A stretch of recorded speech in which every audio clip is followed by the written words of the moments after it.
ایک غریب عورت نے بڑی عزت کے ساتھ آواز دی، آ جائیے میڈم، آپ یہاں بیٹھ جائیں۔ کہتے ہوئے اس نے اپنی سیٹ پر ایک لیڈیز ٹیچر کو بٹھا دیا اور خود بس میں کھڑی ہو گئی۔ میڈم نے بہت بہت شکریہ، میری تو بری حالت تھی سچ میں، کہتے ہوئے دعائیں دی۔ اس غریب عورت کے چہرے پر ایک خوشگوار مسکان پھیل گئی۔ کچھ دیر بعد لیڈیز ٹیچر کے پاس والی سیٹ خالی ہو گئی، لیکن اس عورت نے ایک اور عورت کو جو ایک چھوٹے بچے کے ساتھ سفر کر رہی تھی اور مشکل سے بچے کو اٹھا پا رہی تھی، سیٹ پر بٹھا دیا۔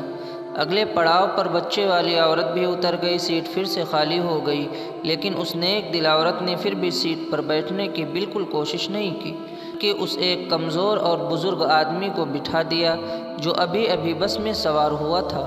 مزید کچھ دیر بعد وہ بزرگ بھی اتر گئے، سیٹ پھر سے خالی ہو گئی، بس میں اب چند مسافر ہی رہ گئے تھے۔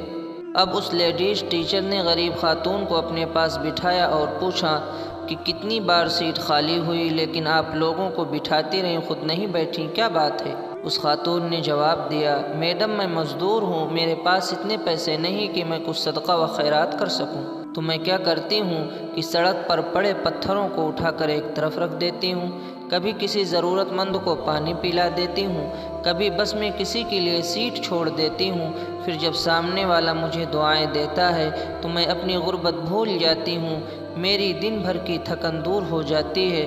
اور تو اور جب میں روٹی کھانے کے لیے باہر بینچ پر بیٹھتی ہوں، کچھ پرندے میرے قریب آ کر بیٹھ جاتے ہیں، میں روٹی کے چھوٹے چھوٹے ٹکڑے کر کے ان کے سامنے ڈال دیتی ہوں، جب وہ خوشی سے جھومتے ہیں تو خدا کے ان مخلوق کو خوش دیکھ کر میرا پیٹ بھر جاتا ہے۔